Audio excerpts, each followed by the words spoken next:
அனைவருக்கும் வணக்கம். தமிழ் பாடம் 9 கரிகாலன் கட்டிய கல்லணை. இந்த பாடத்தை தான் இன்னைக்கு நம்ம பார்க்க போறோம். கரிகாலன்னா யாரு, இவர் கட்டிய அணை எந்த அணை அப்படின்றத தெரிஞ்சுக்கிட்டு நம்ம பாடத்துக்குள்ள போலாம். இந்த கரிகாலன் அப்படின்ற பெயருக்கு என்ன அர்த்தம் தெரியுமா உங்களுக்கு? கரிகாலன் என்றால் கருகிய காலை உடையவன். அதாவது இந்த சோழ மன்னருக்கு சிறு வயதுல ஒரு தீ விபத்து ஏற்பட்டது. அந்த தீ விபத்துல இவருடைய கால் கருகி போயிடுச்சான்.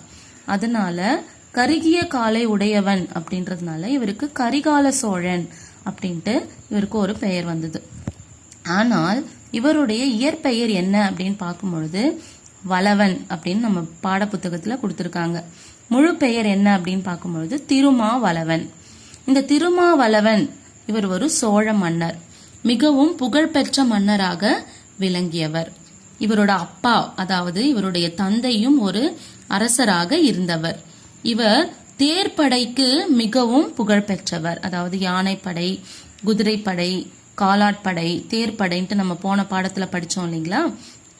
அது போல தேர்ப்படைக்கு மிகவும் புகழ்பெற்ற மன்னராக இருந்தவர். அதாவது இவருக்கு என்ன அப்படின்னா தனக்கு நிகர் யாருமே கிடையாது அப்படின்ற ஒரு கர்வம் இருந்துச்சான். ஏன் அப்படின்னா எதிர்த்து போரிடக்கூடிய போர் வரும்பொழுது, எதிர்த்து போரிடும் பொழுது கண்டிப்பாக இவர் வெற்றியை சூடி வருவாராம். அதனால இவருக்கு மிகவும் புகழ்பெற்ற மன்னர் அப்படின்ற ஒரு பெயரும் உள்ளது. இவர் ஒரு அணை கட்டுறாரு. ஏன் அந்த அணை கட்டுறாரு அப்படின்னு பார்க்கும்பொழுது, அந்த காலத்துல பார்க்கும்பொழுது நிறைய மழை காலத்துல வெள்ளப்பெருக்கு அதிகமா இருக்குமா. வெள்ளப்பெருக்குனால அது வரக்கூடிய அந்த தண்ணி எல்லாம் எதுக்குமே பயன் இல்லாம வேஸ்டா போய் கடல்ல கலந்து வேஸ்டா அது இருக்குமா. அதனால இவர் என்ன பண்ணாரு அப்படின்னு பார்க்கும் பொழுது 2ஆம் நூற்றாண்டில் ஒரு அணையை நம்ம கட்டலாம், இந்த மக்களுக்கு ஒரு நல்லது செய்யணும் அப்படின்னு நினைச்சிட்டு ஒரு அணையை கட்டலாம் அப்படின்னு சொல்லிட்டு கட்ட ஆரம்பிச்சாராம்.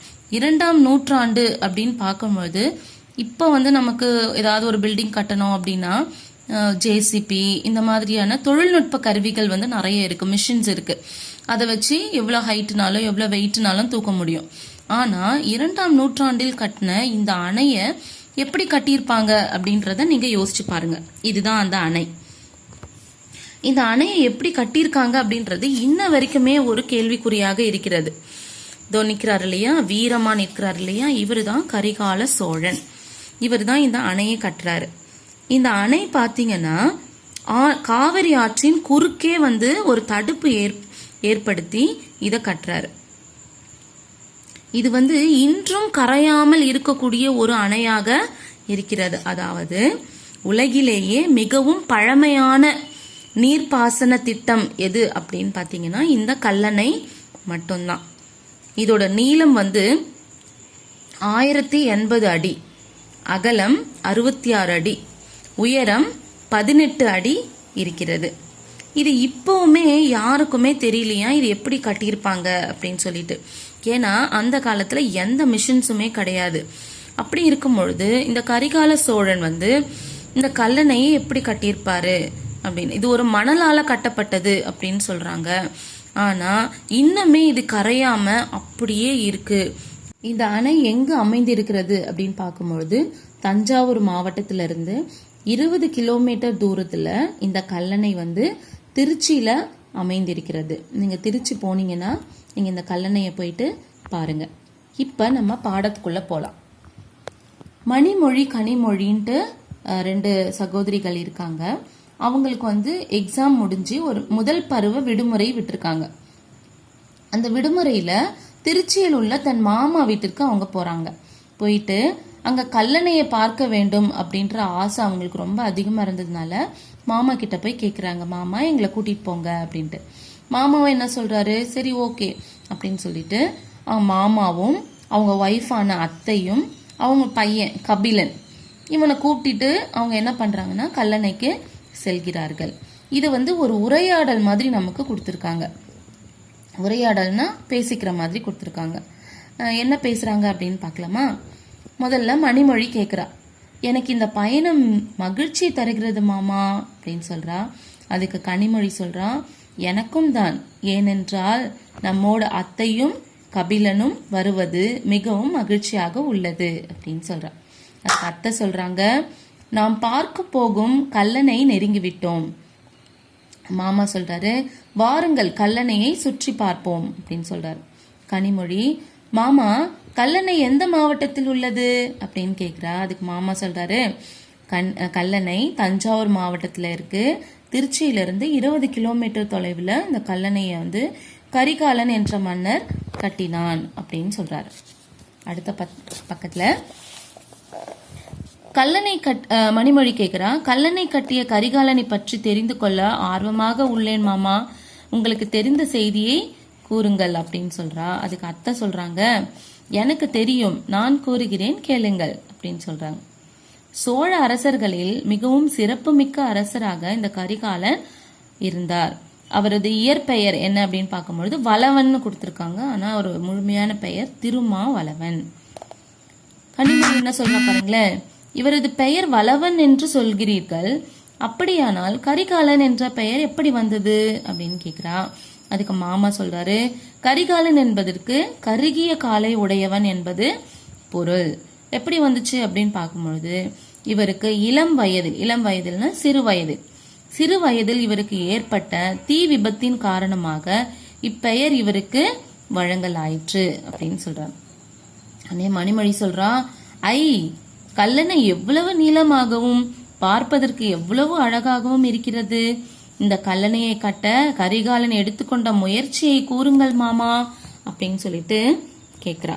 அதுக்கு மாமா சொல்றாரு, சரி கூறுகிறேன் என்று எனது ஆசிரியர் எனக்கு சொன்ன செய்திகளை நான் உங்களுக்கு கூறுகிறேன் அப்படின்ட்டு மாமா சொல்றார். தற்போது பயன்பாட்டில் உள்ள மிக பழமையான ஒரே அணை எது அப்படின்னு பார்க்கும்பொழுது இந்த கல்லணை தான். இதுவே உலகின் மிக பழமையான நீர்ப்பாசன திட்டமாக இருக்கிறது அப்படின்னு சொல்றாரு. மணலில் அடித்தளம் அமைத்து கட்டியுள்ளார்கள். இது பழந்தமிழரின் கட்டுமான திறனுக்கு சான்றாக இது இன்று வரை வியத்தகு சாதனையாக உள்ளது. மணல் அமைச்சு கட்டியிருக்காங்க. ஆனா மணல் அமைச்சு கட்டினதுனால வெள்ளம் வந்தா என்ன ஆகும், அந்த மணல் கரைஞ்சு போயிடும் இல்லையா. ஆனா இன்ன வரைக்குமே இது கரையாம அப்படியே இருக்குதுங்களாம். நம்ம இன்னைக்கு ஒரு பில்டிங் கட்டுறோம், திடீர்னு ஒரு எர்த்குவாக்கு இல்லாட்டி ஒரு பூகம்பம் இந்த மாதிரியான நிலச்சரிவெல்லாம் வந்துச்சுன்னா உடனே அந்த பில்டிங்கு இடிஞ்சு கீழே விழுந்துடுது. ஆனா இது மண்ணில் அமைச்சு கட்டக்கூடிய இந்த அணை பாத்தீங்கன்னா இன்றளவும் கரையாமல் அப்படியே இருந்து கொண்டு இருக்கிறது அப்படின்றத நம்ம தெரிஞ்சுக்கலாம். உடனே மணிமொழி என்ன சொல்ற பாருங்களேன், ஓ அப்படியா மாமா அப்படின்னு கேக்குறா. அதுக்கு மாமா சொல்றாரு, ஆம், காவிரியில் அடிக்கடி பெருவெள்ளம் வரும். ஆனால் அந்த நீர் எதற்கும் பயன்படாமல் கடலுக்கு சென்றுவிடும். மழை காலத்தில் வெள்ளப்பெருக்காலும் கோடை காலத்தில் நீரின்றியும் மக்கள் துயரப்பட்டதை கண்டு அதனை தடுக்கும் பொருட்டு பெரியதோர் அணையை கட்ட முடிவெடுத்தான் கரிகாலன். மழை காலத்துல அடிக்கடி இந்த காவிரி ஆற்றுல பெருவெள்ளம் வருமா, வந்து அநேக சேதங்கள் ஏற்படுமா. அது யாருக்குமே பயன் இல்லாம வேஸ்டா கடல்ல போய் கலந்துருமா. அது மட்டும் இல்லாம கோடை காலத்துல பாத்தீங்கன்னா மக்கள் தண்ணி இல்லாம ரொம்ப கஷ்டப்பட்டுட்டு இருந்தாங்களாம். இதெல்லாம் கருத்தில் கொண்டுதான் கரிகால சோழர் என்ன முடிவெடுத்தாராம் அப்படின்னு பார்க்கும்பொழுது இந்த அணையை கட்டலாம் அப்படின்னு சொல்லிட்டு முடிவெடுத்து இந்த அணையை கட்டினார் அப்படின்னு சொல்லிட்டு பார்க்கலாம். மணிமொழி என்ன சொல்றா பாருங்களேன். அடுத்தது, அப்போதே இரும்பு கம்பிகள் பைஞ்சுதை இருந்தனவா மாமா அப்படின்னு சொல்லிட்டு கேக்குறா. இரும்பு கம்பிகள் இப்போ நம்ம இரும்பு கம்பி சிமெண்ட் இதெல்லாம் வச்சு கட்டிடுவோம். ஆனா அந்த காலத்துல பாத்தீங்கன்னா இந்த மாதிரியான இரும்பு கம்பிகள் பைஞ்சுதைனா சிமெண்ட்னு அர்த்தம், அதெல்லாம் இருந்துச்சா மாமா அப்படின்னு சொல்லிட்டு கேக்குறா. அதுக்கு மாமா என்ன சொல்றாரு பாருங்களேன், இல்லையம்மா, அணை கட்டப்பட்ட முறையை சொல்கிறேன் கேள். காவிரி ஆற்றின் மீது பெரிய பாறைகளை கொண்டு போட்டனர். அந்த பாறைகளும் நீர் அரிப்பின் காரணமாக கொஞ்சம் கொஞ்சமாக மண்ணுக்குள் சென்றன. அந்த பாறையின் மேல் வேறொரு பாறையை வைத்து நடுவே தண்ணீரில் கரையாத ஒருவித ஒட்டும் களிமண்ணை பூசி இரண்டும் ஒன்றோடு ஒன்று ஒட்டி கொள்ளும்படி செய்தனர். இது பல நூற்றாண்டுகள் கடந்தும் இன்றளவும் உறுதியோடு நிற்கிறது.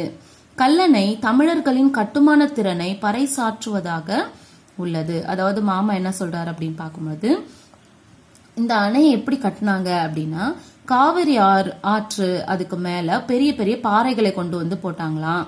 அந்த பாறையை என்ன ஆயிடுச்சா, நீர் அரிப்பின் காரணமாக அப்படியே மண்ணுக்குள்ள பதஞ்சிடுச்சான். அந்த பாறைக்கு மேல வேறொரு பாறையை என்ன பண்ணாங்களாம், கொண்டு வந்து போட்டு ஒருவித ஒட்டும் களிமண், இன்ன வரைக்கும் அந்த களிமண் எங்க இருக்கு அப்படின்றத யாராலுமே கண்டுபிடிக்கவே முடியலையா. அந்த களிமண்ணை பூசி சிமெண்ட் மாதிரி அந்த பாறை மேல அந்த களிமண் வந்து ஒட்டிக்கிச்சான். இன்ற வரைக்குமே அந்த களிமண் ஒட்டி எந்தவித சேதமும் ஆகாம இன்ன வரைக்குமே அதை பயன்பாட்டுல இருந்துட்டு இருக்க ஒரே அணை எது, உலகிலேயே மிகவும் பழமையான அணை எது அப்படின்னா இந்த கல்லணை தான் அப்படின்றது சொல்லியிருக்காங்க. தமிழர்களின் கட்டுமான திறன் எப்படி கட்டியிருக்காங்க அப்படின்றது ஒரு தமிழருக்கு ஒரு பெருமையான ஒரு உள்ளது அப்படின்னு சொல்லியிருக்காங்க. உடனே கபிலன் சொல்றான், இதோ இங்கே பாருங்கள், ஒரு கல்வெட்டு உள்ளது, இதில் என்ன எழுதியிருக்கிறது என்று படிப்போம் வாருங்கள் அப்படின்னு சொல்லிட்டு பக்கத்துல இருக்கக்கூடிய கல்வெட்டை அந்த கபிலன் வந்து படிக்க ஆரம்பிக்கிறான். அதுக்கு மாமா என்ன சொல்றாரு பாருங்களேன். உடனே மாமா அந்த கல்வெட்டை பார்த்து படிக்கிறார். இவ்வணை எந்த நூற்றாண்டில் கட்டப்பட்டதுன்னா 2ஆம் நூற்றாண்டில் கட்டப்பட்டது.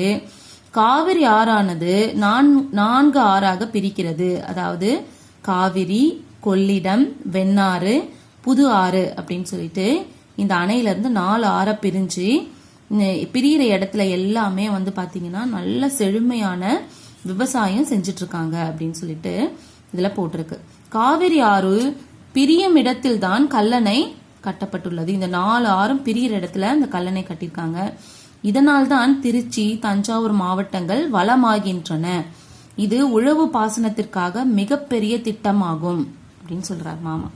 உடனே அத்தை சொல்றாங்க, வாங்க நேரம் ஆச்சு, நம்ம எல்லாரும் ஒன்னா உட்காந்து சாப்பிடலாம் அப்படின்னு சொல்லிட்டு மதிய உணவு அவங்க கொண்டு வந்திருக்காங்க. மர நிழல் எங்க இருக்குன்னு பார்த்து அங்க உட்காந்து நம்ம சாப்பிடலாம், அனைவரும் உணவு உண்போம் வாருங்கள்னு கூப்பிடுறாங்க. உடனே கனிமொழி சொல்றா, கல்லணை பார்ப்பதற்கு கண்ணையும் கருத்தையும் கவரும் வகையில் அமைந்துள்ளது, எனவே கரிகாலனுக்கு நன்றி கூறுவோம் அப்படின்னு சொல்றா. மணிமொழி என்ன சொல்ற பாருங்க, கல்லணை உள்ளவரை கரிகாலனின் புகழ் நிலைத்திருக்கும், இன்றளவும் கரிகாலனின் புகழ் வந்து நிலைத்து கொண்டுதான் இருக்கிறது, அவ்வளோ ஒரு ஸ்ட்ராங்கா இன்னும் இருந்துட்டு இருக்கு அப்படின்னு சொல்லிட்டு பார்க்கலாம். உங்களுக்கு எல்லாம் வாய்ப்பு கிடைச்சதுன்னா நீங்க திருச்சிக்கு போனீங்கன்னா இந்த கல்லணைய கண்டிப்பா நீங்க போய் பாருங்க. இதோட கட்டுமான திறன் எப்படி இருக்கு, எப்படியெல்லாம் அவங்க கட்டியிருக்காங்க அப்படின்ற அந்த பழமையான இந்த அணையை போயிட்டு பார்த்து மகிழுங்கள். இந்த பாடம் உங்களுக்கு புரிஞ்சிருக்கும்னு நினைக்கிறேன். மீண்டும் அடுத்த வகுப்பில் சந்திப்போம். நன்றி, வணக்கம்.